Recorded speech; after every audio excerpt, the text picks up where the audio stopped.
Hello everybody, this is the Vikstrand, and here is a question I have been thinking about a lot. Why wasn't Tommy Lee Jones not just one of but the greatest star of the 1980s? The dude had an iconic look, the dude had gravitas, the dude had range, the dude had charisma, the dude has fucking everything. So why wasn't he one of the great 1980s stars, along with, Gibson and Stallone and Schwarzenegger and all of these guys? I mean, he did, TV movie here and there, but there was nothing substantial. Nothing. He did one movie written by John Carpenter in 1986 that kind of had a sort of cult following.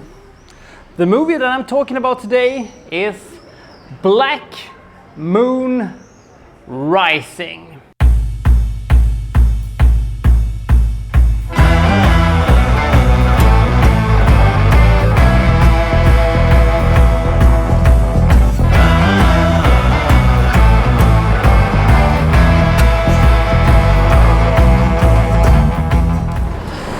So Tommy Lee Jones plays Quint.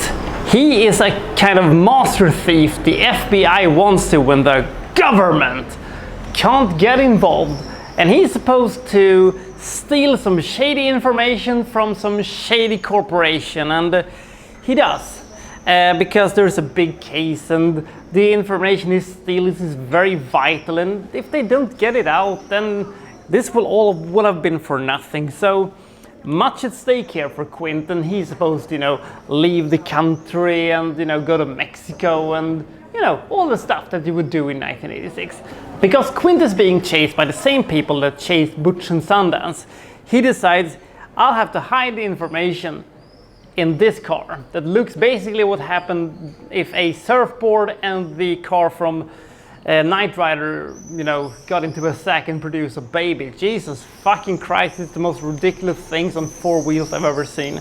Literally 5 minutes after he does this thing, the car is being stolen by Linda Hamilton and her fellow gang of merry car thieves. So now Quint doesn't only have to steal Black Moon to get the information back, he also has to, do all the seducing thing, and he has to get in close to Linda Hamilton and all that good stuff, and he has to, make Robert Davi not kill him. By the way, has Robert Davi ever played a nice character in a movie? Has he ever played a hero? I don't think so. He's playing a villain in this time, and you bloody well should know it.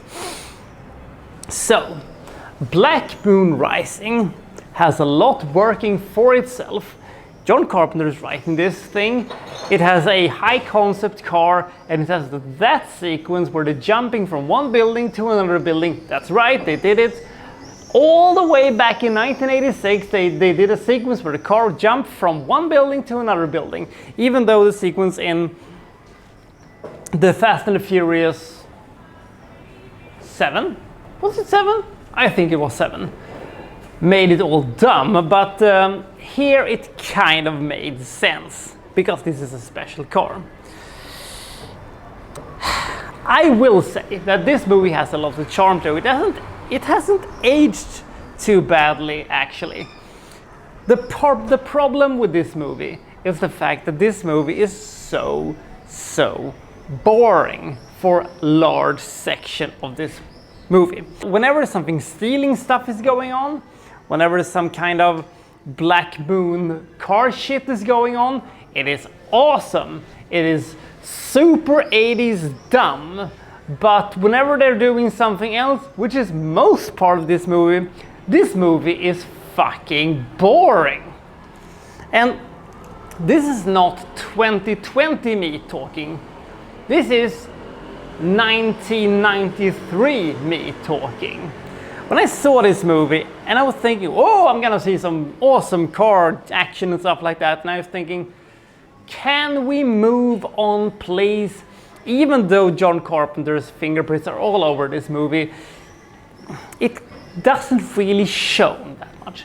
But whenever we have the awesome sequences with cars and whenever we have some action sequences, they are good. But one thing that even today disturbs me about this one is how brutal this movie is. In fairness, this movie that has the general plot of a Tailspin episode or a Scooby-Doo episode decides to crank up so much violence that it needs an 18 UK rating. It means that this is a pretty fucking brutal movie.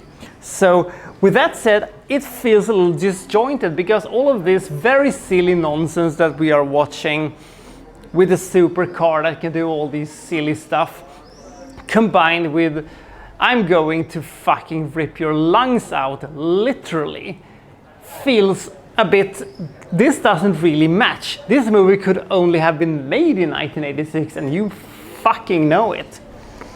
Now, I will say this movie is kind of enjoyable because it's very charming and the stuff that is fun is really fun, but you have to enjoy a swamp land and a marsh pit of boring to get to it, but when it gets going, it fucking gets going.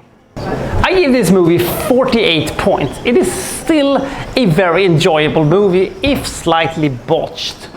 I mean, you still have Tommy Lee Jones, you still have Linda Hamilton on classical 2 packs a day voice, and you still have a fairly enjoyable, if slightly disjointed movie. So we'll see you next time from so-and-so reviewing, well, such and such. Thank you for watching. Thank you very much.